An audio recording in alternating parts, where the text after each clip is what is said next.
So yun guys, magandang gabi. Bali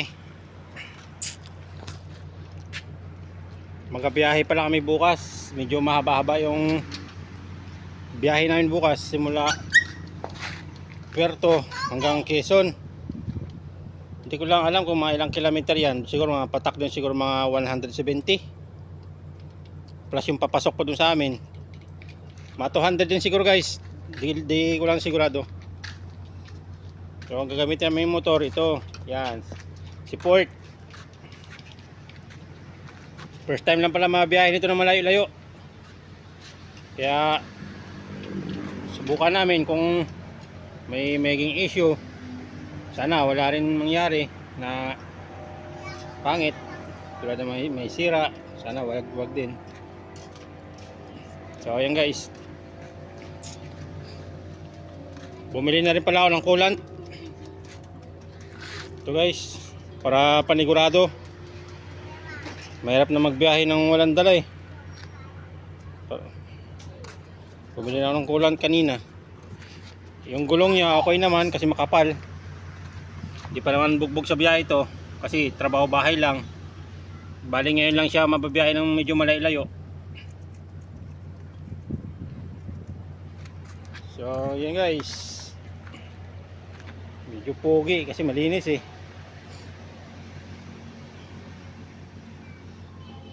Ito lang pala guys, sa mga nagbabiyahe o nagbabalak magbiyahe, always check nyo lang yung kan para iwas na rin aberya. Ito yung preno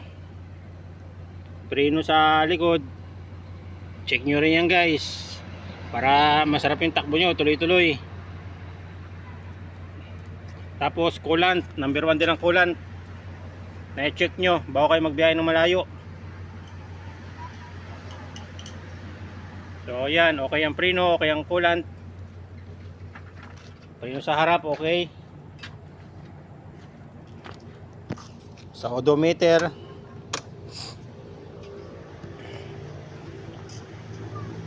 yan guys, ang odometer niya 5.3. Medyo malapit-lapit pa ang tinakbo.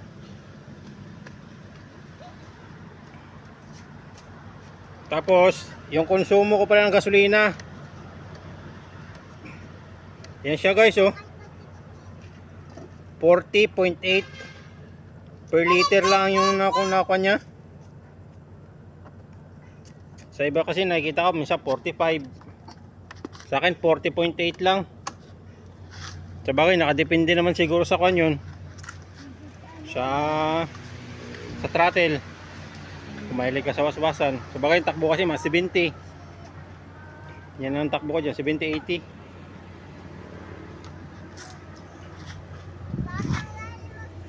So yan guys, bali bukas na lang, kita-kita naman ulit bukas. So yan guys, magandang umaga pala. Bali alas 5 na, pabiyahe na pala kami ng Quezon guys. Bali alas 4 sana ang biyahe namin, kaso hindi pwede iwan ang area kasi madilim masyado, walang tao. Kaya ginawa namin alas 5 kami mag-ayos para medyo maliwanag-liwanag na. Yan guys.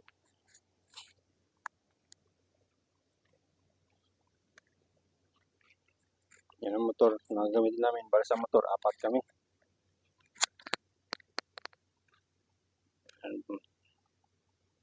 Ready na lahat. Tapusin lang kape. Bawas ibat na. Mababa pa lang biyahe na ito.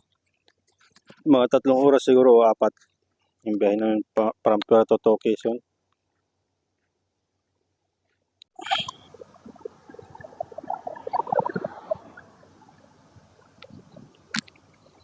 Okay na? Nakabidyo na?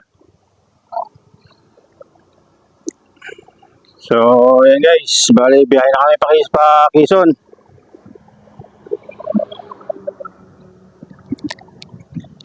Medyo madilim lang. Luaw ka na, madaling araw na eh.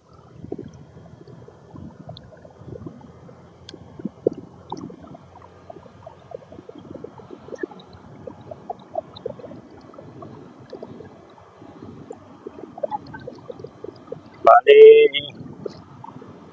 apat pala kami dito ngayon sa motor.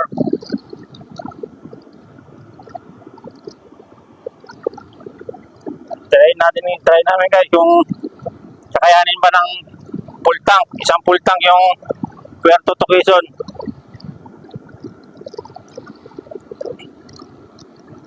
Yan naman lang, may tipid.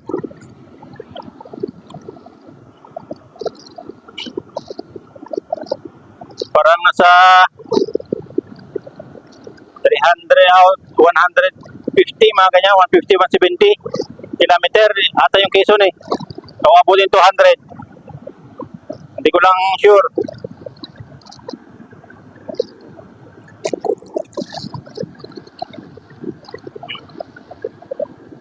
Sa takbo, hindi naman tayo magkasagad ng takbo. Kasi nga, may kasama tayong bata.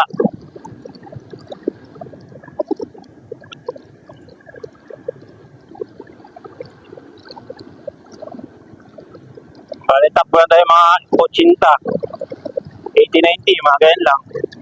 Para hindi rin tayo tanghaliin ng gusto.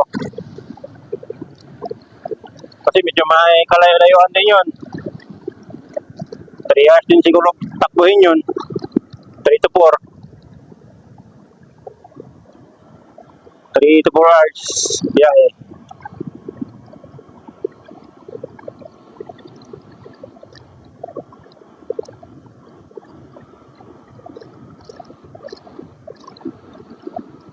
Orong mo daw pa mo, be. Para makatapa ako. Be, orong mo pa mo.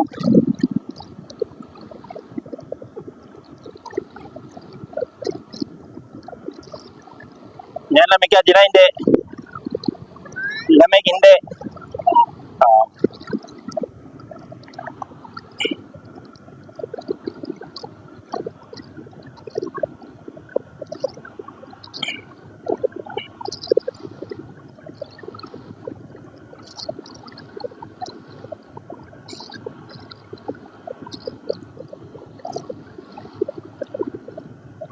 Maganda sana magbiyahe, mga alas 4.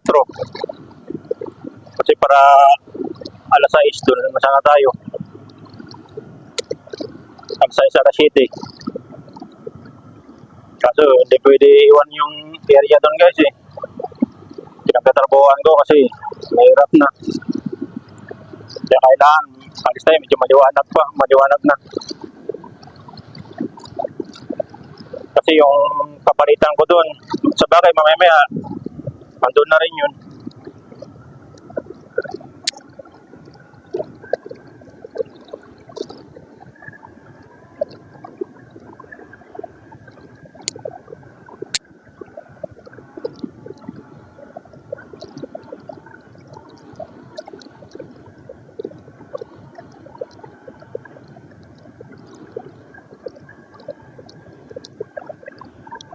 Ha? Pero save mo muna. Tama na yan. Off mo na. Off mo na. Ano ka nila, tire? Guys, bali irawan na Mamaya pala pa kami yan ngayon. siguro. Papalis na. May sinundo lang kami guys, yung kasama lang sa biyay. Yan, irawan. Takbo na kayo ba doon? Diretso. Good morning, good morning. Ayan, dito kami sa Irawan. terminal ng Irawan. Balis kami. Pupunta kami ng Quezon. Yan guys, yan ang terminal ng Irawan. Oh. Ayan po ang terminal.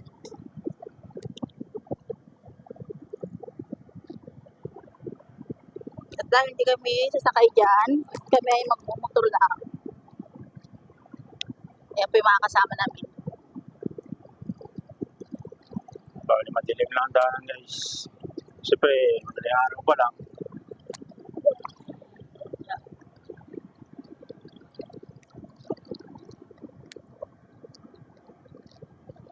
Opo mo na.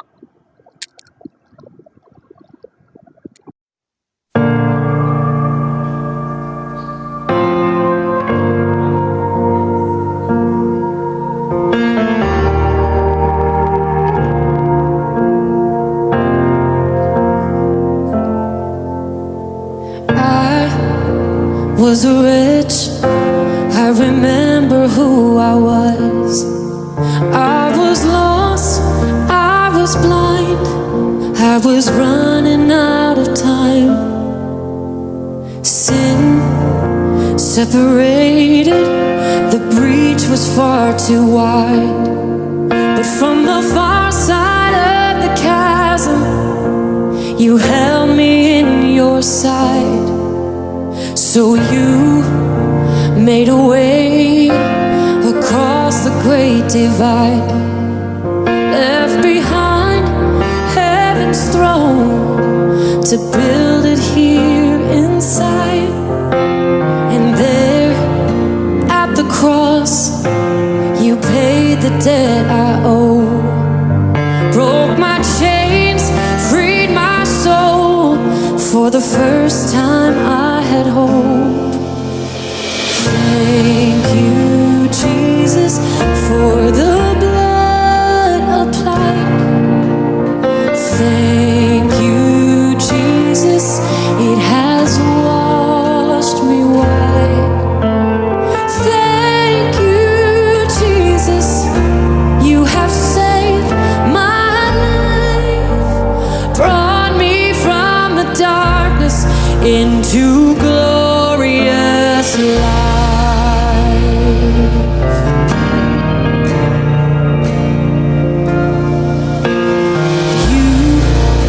Took my place, laid inside my tomb of sin.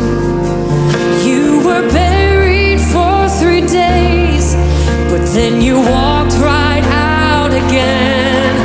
And now death has no sting, and life has no end.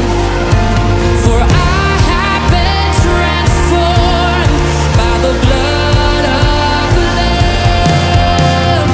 Thank you, Jesus, for the blood applied. Thank you, Jesus.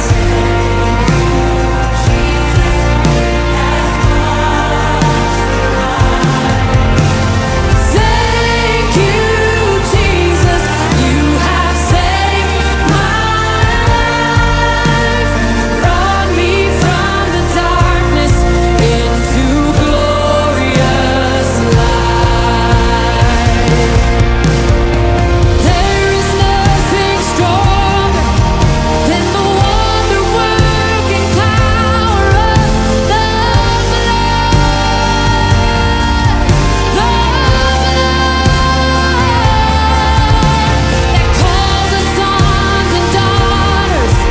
We are ransomed by our Father through the blood.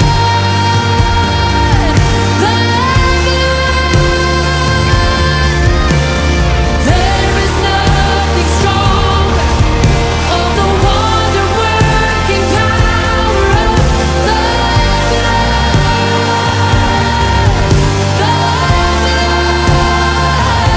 that calls us sons and daughters. We are ransomed by our Father through the blood.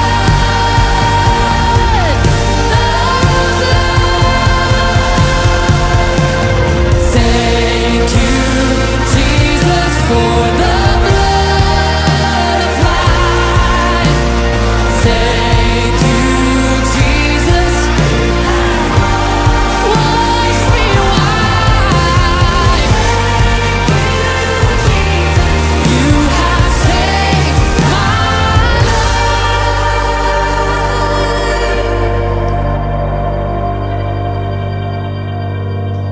brought me from the darkness into glorious light. Glory to His name. Glory to His name. There to my heart was the blood applied. Glory to His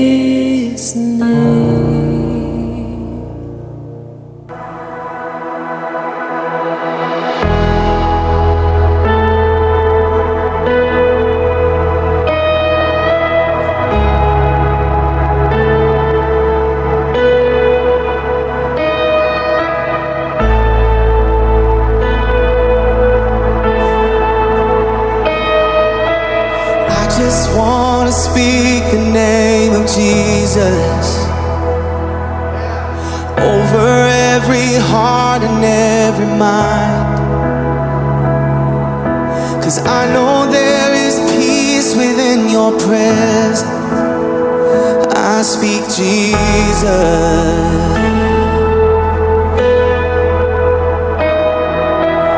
I just wanna speak the name of Jesus till every dark addiction starts to break, declaring there is hope and there is freedom. I speak Jesus. Your name is power, your name is healing, your name is life. Break every stronghold, shine through the shadows, burn like a fire.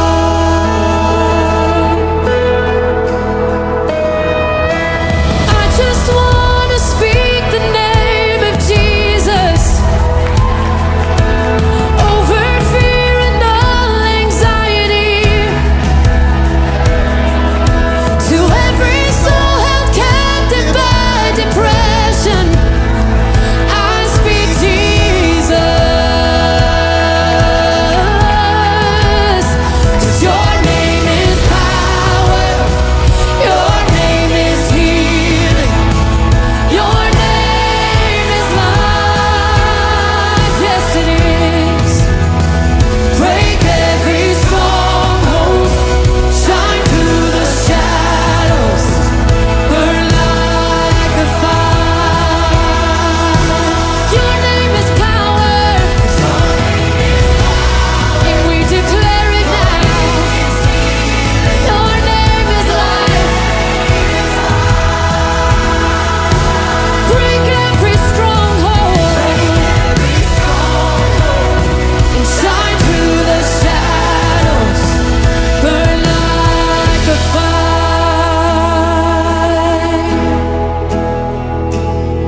Shout Jesus from the mountains, Jesus in the streets, Jesus in the darkness over every enemy. And Jesus for my family, I speak the holy name, Jesus. Oh, shout Jesus from the mountain, Jesus in the streets, Jesus in the darkness over every enemy. Jesus for my family, I speak the holy name, Jesus.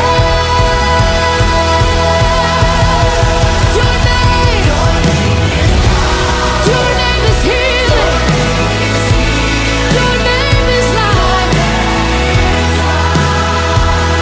Break every stronghold, shine through the shadows, burn like a fire. Come, Holy Spirit, your name is power, your name is healing.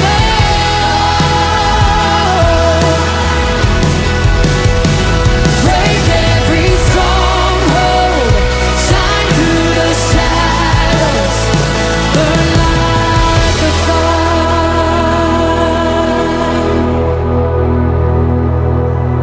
I just wanna speak the name of Jesus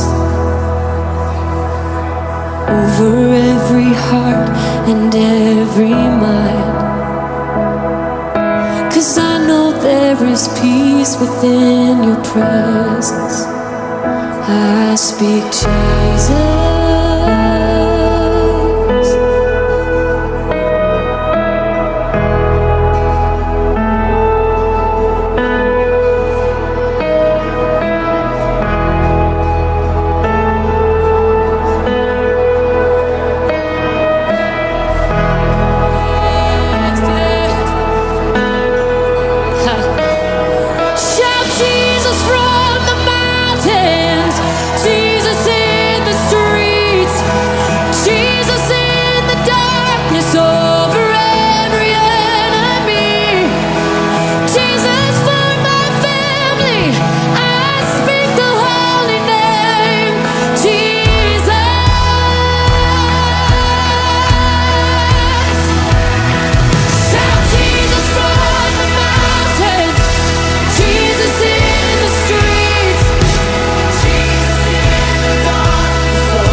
So yun guys, bali lumambot pala yung gulong. Dito ako sa bulkitan. Ayan.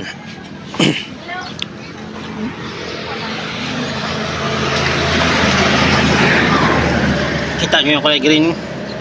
Yan, sealant yan. Sabog yung sealant.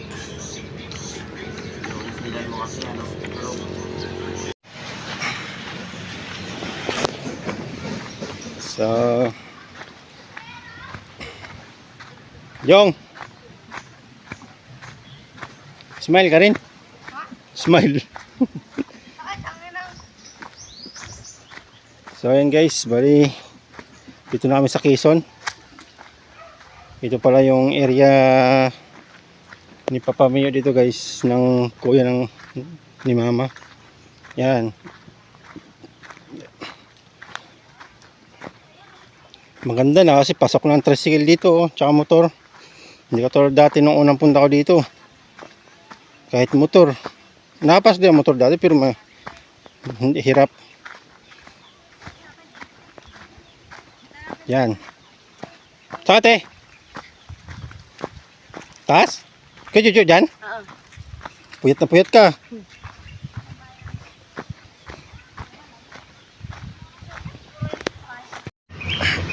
So yun guys, magandang hapon. Bali nakawin na pala kami galing Quezon. Medyo mahaba-haba rin tinakbo namin. Nasa ilang kilometer ba yun? Kasi nireset ko yung trip A ko guys. Yan ang tinakbo namin guys. 392.6 kilometer. Yan siya.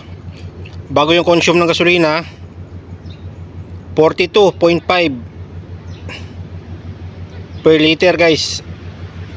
42.5 kilometer per liter. Yan siya. So sa gasolina guys, napakatipid talaga ng click. Lalo na sa pag nag-long ride kayo. Napakatipid kaysa city drive. Ibang long ride sa city drive guys, mas matipid yung long ride. Kasi ito nasubukan ko na.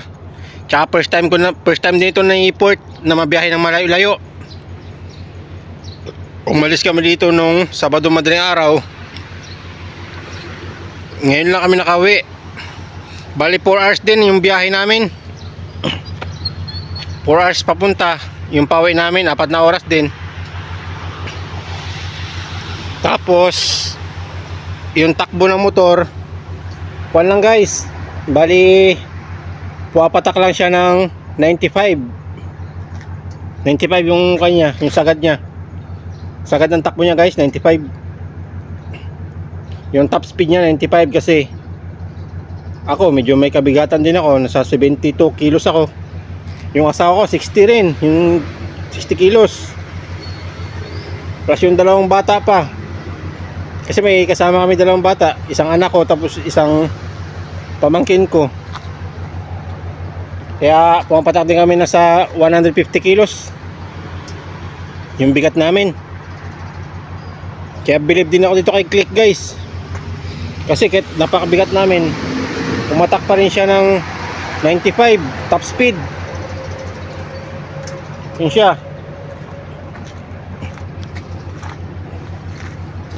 Tapos sa biyahe naman, wala naman naging issue.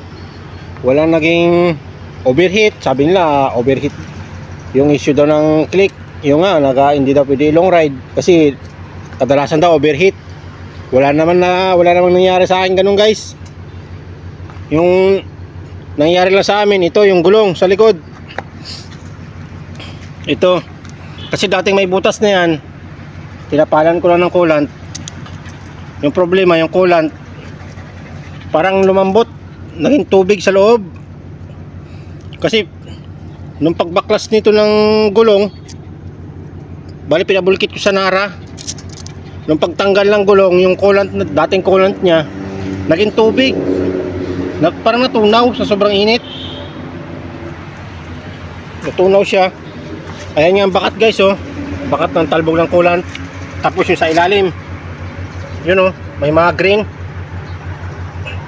Yan guys. Talbog ng coolant, talbog ng sealant. Yun ang naging problema namin guys, yung ito na yung dating sealant niya sa loob lumambot, kaya napabulkit ko siya. Pagbaklas ng gulong, aroy, yung dating kan tunaw, yung naging tubig. Ito nga, daming talbog oh. Hindi ko alam kung matatanggal ito. Tapos yun yan sa makina niya na yun, yan, yung green guys, sealant niya yan guys, natunaw sa sobrang init ng biyahe siguro. Pagdating naman sa overheat, walang overheat guys. Hindi siya nag-overheat. Ayan oh, ang dami oh. Yan. Yan guys, nakikita nyo yan. Ito. Sealant niya ito guys. Yan, dito na siya lumabas. Sobrang lambot na ng gulong. Lumabas, tumalbog dito. Ang dami yan oh. Yan oh. Yan guys, sealant yan. Yan, napakarami yan. Ubos talaga ang sealant sa loob. Pero nung dito pa ako sa naka-city drive lang ako guys, wala naman na problema. Sa long ride lang, yun lang. Pangit pala gamit ang sealant guys pag long ride. Mas maganda, ipabulkit nyo lang talaga diretso para tuloy-tuloy ang biyahe. Yan, sealant to ako kanto guys, sealant. Sa overheat, wala namang overheat nangyari. Kasi wala nang check pagdating ko ng Quezon, nag-check ulit ako ng coolant, yung coolant ko wala rin bawas. Wala rin naging issue sa makina. Ito lang talaga yung na-flat lang. So yan siya. Padungis. Naka 327 km na ata kami nun. Ito yung papunta Chapaw eh. Yan siya guys. Napakasulit talaga ni Click. Napakasarap i-long ride. Bukod sa matipid, yung sa bilis naman, bibigyan ka rin talaga ng hataw nito. Kasi hindi rin ako na bagalan sa kanya. Pumatak din kami na 95. Yung top speed niya 95. Bigat-bigat pa namin. Parang nasa 150 kilos kami apat eh. Pero pumatak pa ng 95 top speed. Ilalo na siguro kung isa ka lang. Kung mag-isa ka lang na nagda-drive.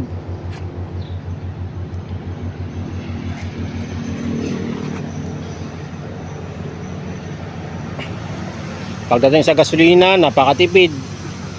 Kasi nagkarga ako ng 400 dito sa puerto, sa mismong bayan. Bago sinubukan ko na itakbo ng Quezon, diretsuhan yun. Hindi na ako nagpakarga kung san-san. Pagdating ko ng Quezon, ayun, may 2 bar pa ako natira guys. Sa pinapultang ko na 400, may 2 bar pa natira. Bali nagkarga na lang ako ng pauwi. Nagkarga naman ako ng 300. So yan guys, yan si port.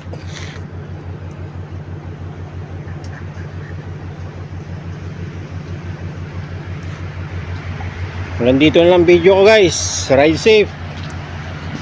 Thank you sa mga subscriber ko pala dyan na patuloy nanonood ng aking video. Maraming salamat po sa mga nagsusupport sa aking video. Pasensya niya kasi minsan matagal ako gumawa ng content. Minsan mag-isang buwan bago ako makakagawa ng content. Kasi wala rin akong ibang gamit guys na tulad ng pang video na maganda. Kasi itong cellphone ko wala namang stabilizer. Kaya kung mag-long ride ka, matagtag, hindi naman siya pwede gamitin. Kaya ayun, bihira lang makagawa ng video na mga content. Sana magkaroon tayo ng kahit 4K HD camera lang para tuloy-tuloy ang gawa natin ng content kahit araw-araw. Kaso wala pa tayong pambili nun. Siyempre wala rin tayong malaking pera. So hanggang dito lang video guys. Salamat pala. Ride safe.